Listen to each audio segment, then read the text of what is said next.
ایک یہودی کا گزر مسلمانوں کی ایک بستی سے ہوا۔ اس کے دل میں ایک ترکیب آئی کہ کیوں نہ میں انہیں ان کے دین کے تعلق سے ان کے دلوں میں شکوک و شبہات پیدا کروں اور انہیں ان کے علماء سے بدظن کر دوں۔ بستی میں داخل ہونے سے پہلے ہی ایک چرواہے سے ملاقات ہوئی۔ یہودی نے سوچا کہ کیوں نہ اسی جاہل سے اس کی ابتدا کی جائے اور اس چرواہے کے دل و دماغ میں اسلام کے خلاف شکوک و شبہات پیدا کیا جائے۔ یہودی نے اس چرواہے سے ملاقات کی اور کہا کہ میں ایک مسلمان مسافر ہوں۔ باتوں ہی باتوں میں یہودی کہنے لگا کہ ہم مسلمان قرآن مجید کو یاد کرنے کے لیے کتنی مشقت اٹھاتے ہیں، جبکہ یہ قرآن 30 اجزاء پر مشتمل ہے، لیکن قرآن میں بے شمار آیات متشابہ ہیں جو ایک جیسی ہی ہیں۔ بار بار دہرانے کی کیا ضرورت ہے؟ اگر متشابہات کو نکال دیا جائے تو قرآن اور بھی مختصر ہو جائے گا اور یاد کرنے میں بہت آسانی بھی ہو جائے گی۔ چرواہا اس کی بات غور سے سنتا رہا اور خاموش رہا۔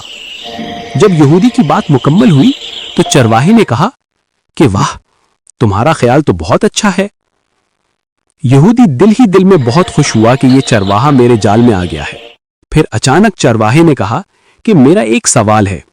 یہودی نے کہا پوچھئے۔ تم چاہتے ہو کہ قرآن میں جو متشابہات یا تکرار ہے اس کو نکال دینا چاہیے؟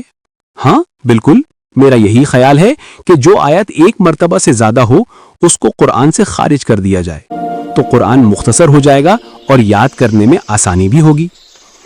چرواہے نے کہا مجھے ایسا لگتا ہے کہ تمہارے بدن پر بھی بعض اعضاء ایک سے زیادہ ہیں جو تکرار پیدا کر رہے ہیں، جس کا کوئی فائدہ نہیں ہے۔ کیوں نہ تمہارے 2 ہاتھوں میں سے ایک ہاتھ کو کاٹ دیا جائے، 2 پیروں میں سے ایک پیر ہی رکھا جائے، اس لیے کہ یہ تکرار ہے۔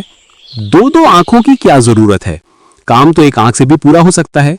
کیوں نہ تمہاری ایک آنکھ بھی نکال دی جائے؟ 2 کان اور 2 گردوں کی کیا ضرورت ہے؟ اس میں بھی تکرار ہے۔ اگر ان تمام تکرار والے اعضاء کو نکال دیا جائے تو تمہارا بدن بھی ہلکا ہو جائے گا اور غذا کی مقدار بھی کم ہو جائے گی اور تمہیں زیادہ جدوجہد کرنے کی بھی ضرورت نہیں رہے گی۔ کیا خیال ہے؟ یہودی اپنا سیاہ منہ لے کر فوراً اٹھ کھڑا ہوا اور اپنی راہ لی۔ زندگی بھر یہی سوچتا رہا کہ جب مسلمانوں کے چرواہے کی فکر ہے تو ان کے علماء کے افکار کیسے ہوں گے۔